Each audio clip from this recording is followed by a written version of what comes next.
লক্ষ্মীপুরে আইনশৃঙ্খলা অবনতির প্রতিবাদে স্বেচ্ছাসেবক দলের বিক্ষোভ মিছিল। মোহাম্মদ শাকিল হোসেন, লক্ষ্মীপুর সদর প্রতিনিধির ভিডিও চিত্রে বিস্তারিত। দেশব্যাপী প্রশাসনের নির্লিপ্ততায় আইনশৃঙ্খলা পরিস্থিতির অবনতির অভিযোগ ও ষড়যন্ত্রমূলকভাবে দেশকে অস্থিতিশীল করার চেষ্টার প্রতিবাদে বিক্ষোভ মিছিল করেছে লক্ষ্মীপুর জেলা স্বেচ্ছাসেবক দল।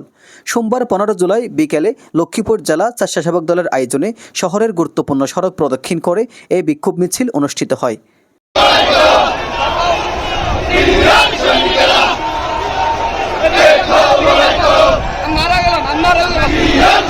বিক্ষোভ মিছিলে উপস্থিত ছিলেন জেলা স্বেচ্ছাসেবক দলের সভাপতি অ্যাডভোকেট মহসিন কবির স্বপন, সাধারণ সম্পাদক হারুনুর রশিদ, সদর উপজেলা পশ্চিম স্বেচ্ছাসেবক দলের আহ্বায়ক হুমায়ুন কবির, সাধারণ সম্পাদক আরাফাতুল সুমন, চররমণি ইউনিয়ন স্বেচ্ছাসেবক দলের আহ্বায়ক আবুল বাশার, সদস্য সচিব হান্নান হোসেন সোহাস, ইউনিয়ন যুগ্ম আহ্বায়ক মাসুদ রানা, মোহাম্মদ সোহাগ গাজী, মোহাম্মদ মিলন হোসেন, এছাড়াও স্বেচ্ছাসেবক দলের অন্যান্য নেতাকর্মী এবং এর অঙ্গ ও সহযোগী সংগঠনের প্রতিনিধিরা অংশগ্রহণ করেন।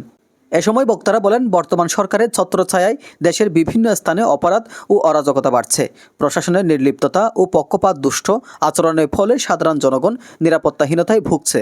এসব অন্যায়ের বিরুদ্ধে সোচ্চার থেকে স্বেচ্ছাসেবক দল আগামী দিনে গণতান্ত্রিক আন্দোলন আরও বেগবান করবে বলে নেতারা ঘোষণা দেন।